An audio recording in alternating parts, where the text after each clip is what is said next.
Chicken masala, isa pong Indian dish na talaga naman pong napakasarap at bibigyan po natin ng ating sariling version. Tara, samahan niyo po akong iluto ito. Bali dito po ay gumamit ako ng chicken thigh parts at syempre yung atin pong mga pampalasa, ayan naka-flash na po sa screen. At syempre yung masala powder natin from Ron, salamat po, hindi pwedeng mawala yan. Ayan, imekos-mekos na natin yan para kumapit po lahat ng lasa kasi kailangan po natin itong i-marinate for 1 hour bago natin lutuin. At ayan, sisimulan ko na pong igisa lahat ng ating mga aromatics. Inuna ko po yung luya. Bali po sa dish na ito ay hindi po ganun kadami yung mga spices na inilalagay ko kasi nga po Filipino style po ito. At uulitin ko po, version ko po ito ha. Ay, maraming sibuyas po yung inilagay ko dito. Bali dalawang malaki po yan kasi kailangan po talaga masarap, maraming sibuyas. At pagkatapos po ay ilalagay ko naman po yung ating kamatis. Malalaking kamatis po yung ginamit ko dyan, 4 na piraso din po.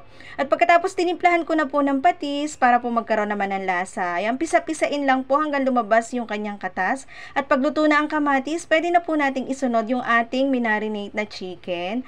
Ayan, halu-haluin lamang po nating mabuti at isisimmer po natin ito for 30 minutes.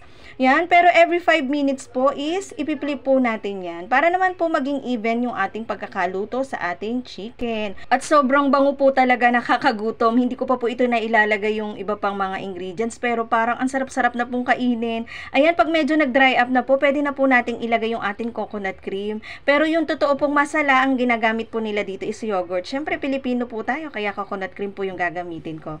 Yan, hihintayin lamang po natin tong mag-thicken yung sauce. Gusto ko po kasi yung medyo may sauce. Pero nasa sa inyo po kung gusto nyo po ay yung medyo dry. At ayan, ready to serve na po ito dahil Pilipino nga po tayo, steamed white rice po tayo.